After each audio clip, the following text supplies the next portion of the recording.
اسلامی معاشرے کا حاکم ایسے شخص کو ہونا چاہیے جسے خدا نے معین کیا ہو۔ قرآن کریم کی یہ آیت کہتی ہے اطیعوا اللہ و اطیعوا الرسول و اولی الامر منکم، خدا اور اس کے رسولوں کی اطاعت کرو اور اپنے درمیان موجود صاحبان امر کی بھی فرما برداری کرو۔ سورہ نساء آیت 59۔ صاحبان امر سے کیا مراد ہے؟ وہ جاہل اور نادان مسلمان سمجھتا تھا کہ صاحب امر سے مراد ہر وہ شخص ہے جو حکمراں بن بیٹھا ہو، اور ہر وہ شخص جو فرمان دینے والے پر قادر ہو وہ اولی الامر ہے۔ ہم کہتے ہیں نہیں، ایسا شخص اولی الامر نہیں ہے۔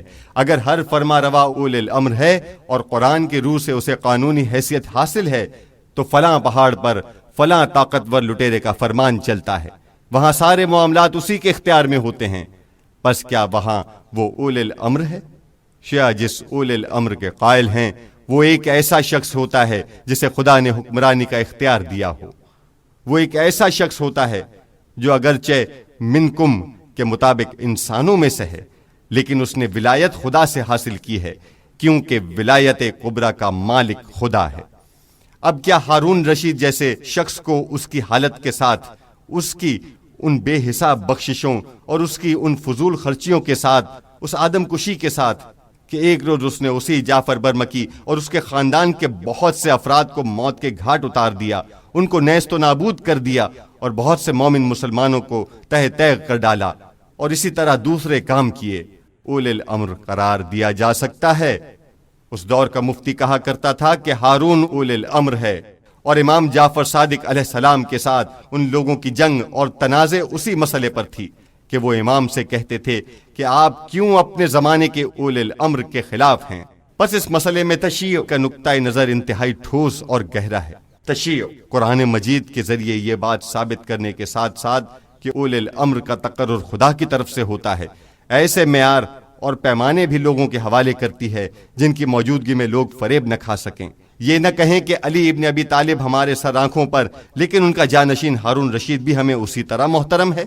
منصور عباسی کہا کرتا تھا کہ میں امام حسن کو خلیفہ مانتا ہوں، لیکن انہوں نے نعوذ باللہ پیسے لے کر خلافت کو فروخت کر دیا تھا، لہٰذا انہیں خلافت کا حق حاصل نہیں، اور جن لوگوں کو انہوں نے خلافت فروخت کی تھی ہم نے ان سے بزور بازو خلافت چھینی ہے، لہٰذا اب یہ ہماری ملکیت ہے۔ وہ اسی قسم کی باتیں کیا کرتے تھے۔ وہ لوگ بظاہر علی ابن ابی طالب کی خلافت کے قائل تھے، اس کے باوجود منصور عباسی کو ان کے جانشین کے طور پر قبول کرتے تھے۔ انہیں ان دونوں کے درمیان کوئی تضاد اور ٹکراؤ نظر نہیں آتا تھا، لیکن شیعہ کہتے ہیں کہ یہ بات درست نہیں ہے۔ اگر تم علی کو مانتے ہو تو تمہیں خلافت اور ولایت کے معیار کو بھی قبول کرنا چاہیے۔ تمہیں یہ بات ماننی چاہیے کہ علی ابن ابی طالب کیونکہ ان تمام معیارات پر پورے اترتے تھے، اس لیے ولی کے طور پر ان کا انتخاب ہوا تھا۔ پس اگر کوئی ان معیارات پر پورا نہ اترتا ہو یا اس میں ان کے برعکس خصوصیات پائی جاتی ہوں تو اسے اپنے آپ کو علی ابن ابی طالب کا جانشین کہنے کا حق نہیں ہے۔ اسے حق نہیں پہنچتا کہ وہ شیعوں کی ولایت کا اور ولی امر ہونے کا دعویٰ کرے، اور کسی کو اسے ماننے کا بھی حق حاصل نہیں ہے۔ یہ وہ اولین نقطہ ہے جو ولایت کے مسئلے میں پیش آتا ہے۔ البتہ ہم نے دوسرے نقطے کی جانب بھی اسی جگہ اشارہ کیا ہے اور اس کے بارے میں آیت بھی بیان کی ہے۔